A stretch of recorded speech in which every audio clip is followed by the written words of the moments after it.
if people want to say, well, the government money is arbitrary, okay, having a fiat money system with these $20 claim checks, and you can get so and so much gold for that money, that means in effect that the federal government is intervening in the gold market to fix the price of gold. Why is that necessary? You're shifting from one arbitrary element to another. Why gold?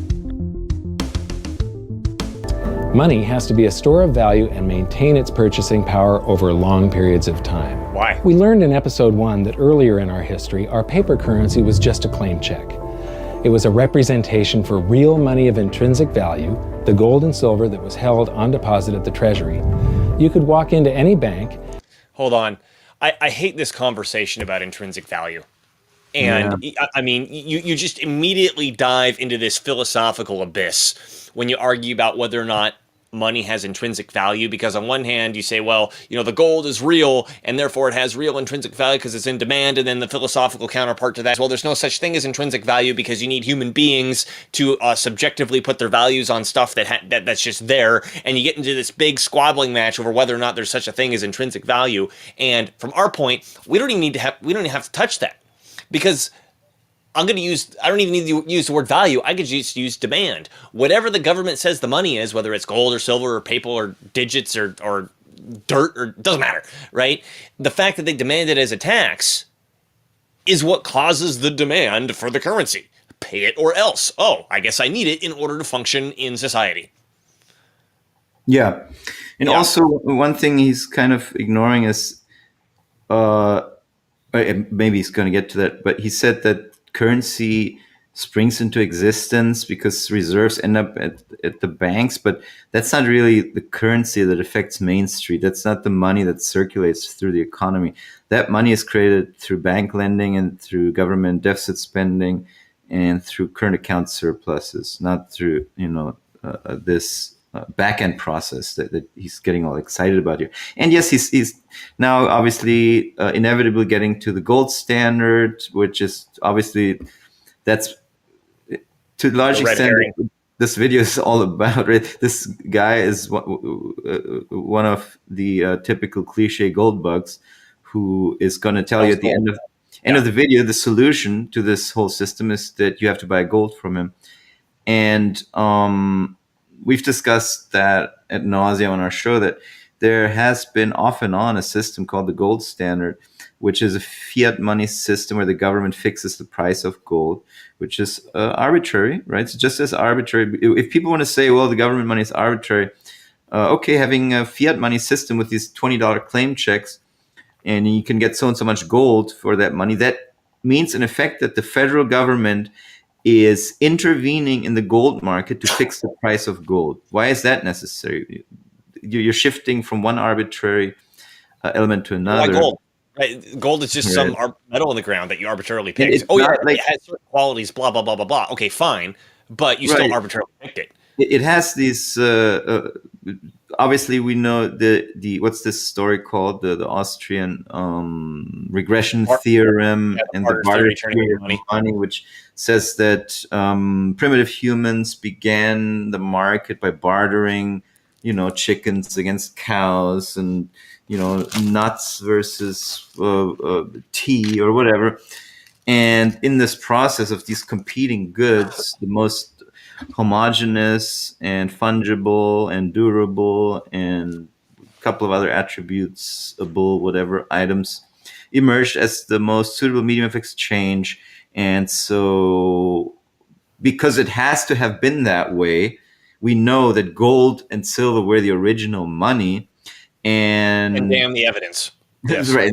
So that's why we just assume that it was, even though there's zero evidence for it historically, anthropologically, we have way more evidence that the money system has always been a fiat money system. And I'm just trying to convey what somebody like him, where he's coming from when he thinks that, this original perfect money was gold.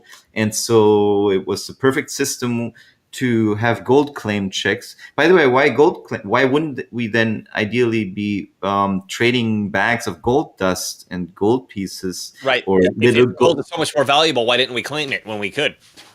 Right. Well, and then, I mean, just to the point, like this idea that the gold standard limits the money supply. Well, it only does so in a way that hurts everybody. And the second that the state wants to go to war, they just throw it out the window. Right. So Like it's just time and time again. That's what happens. the gold standard limits the money supply, but is that always necessarily a good thing to limit the money supply? Because you know what also limits the money supply? Taxing the shit out of you also limits the money. Is that a good thing necessarily? No, of course not. Thanks for covering this. You guys are. Oh wow, thank you.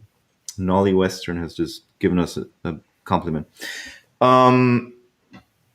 What was I saying? Is gold? Yeah, the fact that the gold supply supposedly doesn't expand unless you actually dig it out of the ground.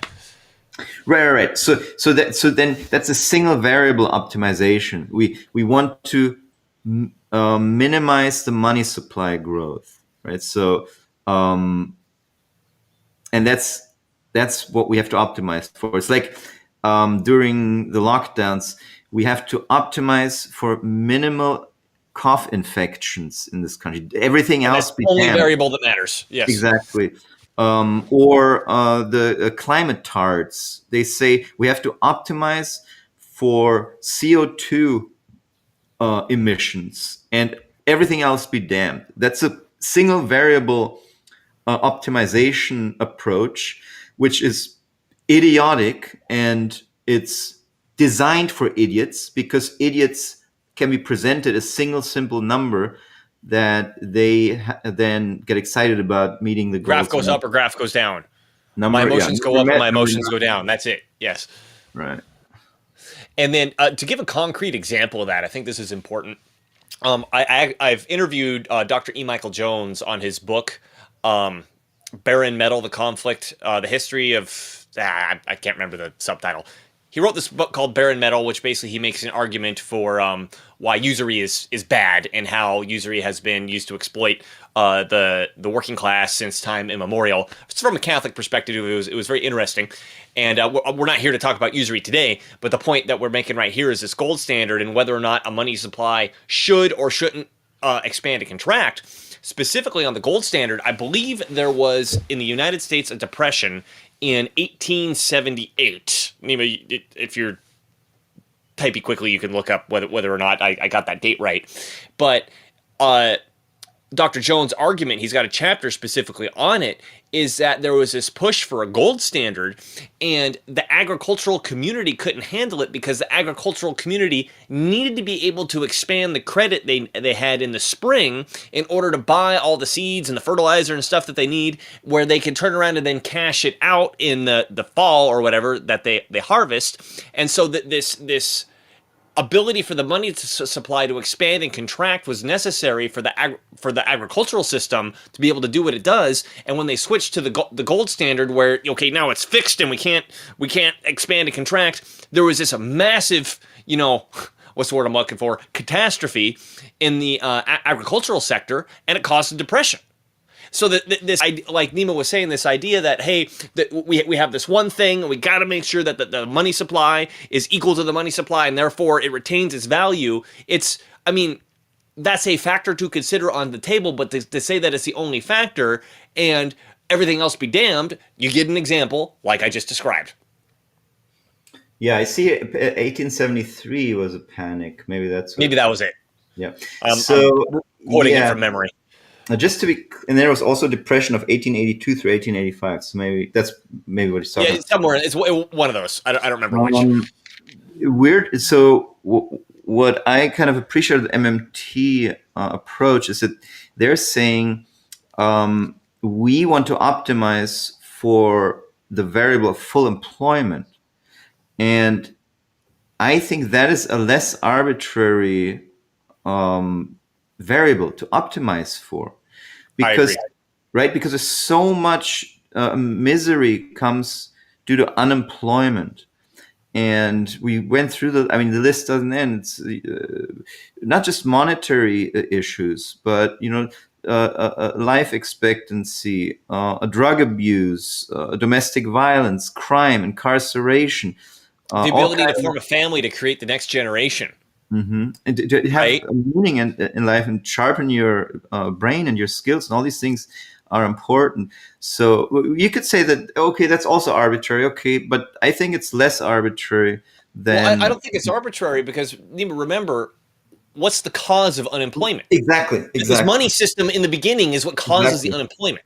The taxation causes the Yeah. unemployment. So the whole premise of the system is we are going to employ you so that you can pay us the damn taxes and have some money left over to save and live a comfortable life. So yeah, Well, that's what we want, right? I think the whole premise of the system is what you said in the first thing, which is how do I extract resources from my slaves? yes, Right. And then now we live in this modern age where the government is supposed to be for and by the people. And then we've added this thing to it of you should be making decisions that benefit me too, as one of the, peasant class or whatever. But yes, even if you just look at it just cold-heartedly as a machine that needs to function, the whole premise of the system is based on employment. So yeah, I think optimizing for full employment and optimizing for full employment will also solve a lot of other problems.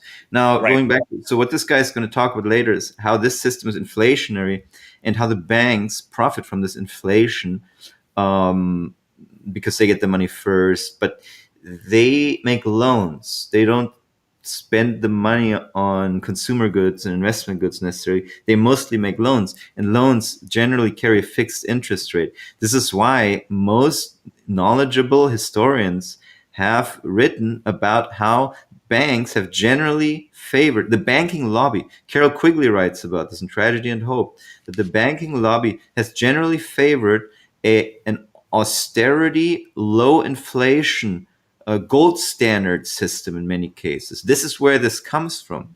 It's because when inflation goes up, it actually tends to benefit industry and agriculture.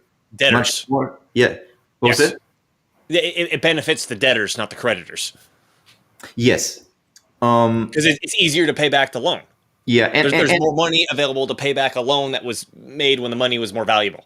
And it's a price allocation. The money goes, so the agricultural sector can command higher prices, so they make more money. The industry sector can command higher prices, so they make more money.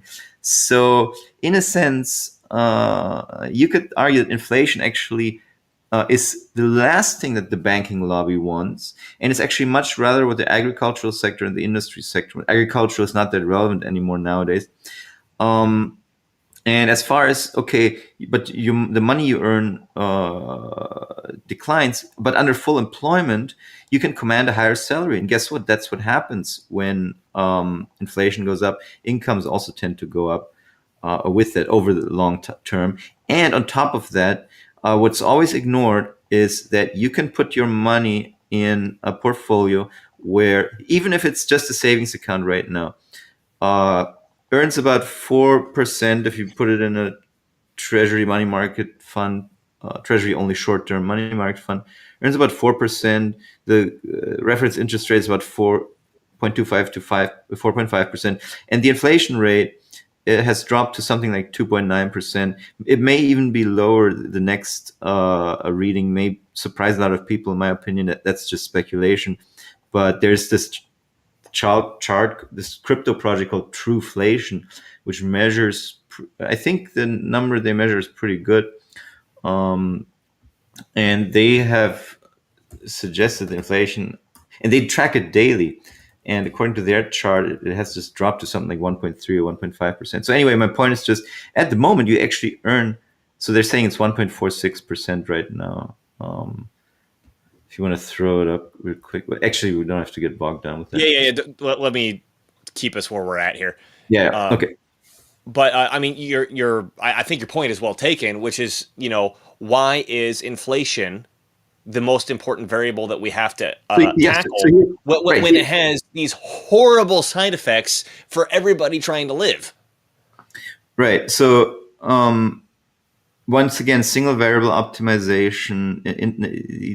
There's a correct inflation rate. So this is coming from free market people oftentimes, right? So free market people are saying that there's a correct price level. Why? I thought the market is supposed to determine prices. Anyway. If everybody who's watching this now or recording could like, share, and subscribe it helps us out a lot. Yeah. I hate saying it, but it's just true.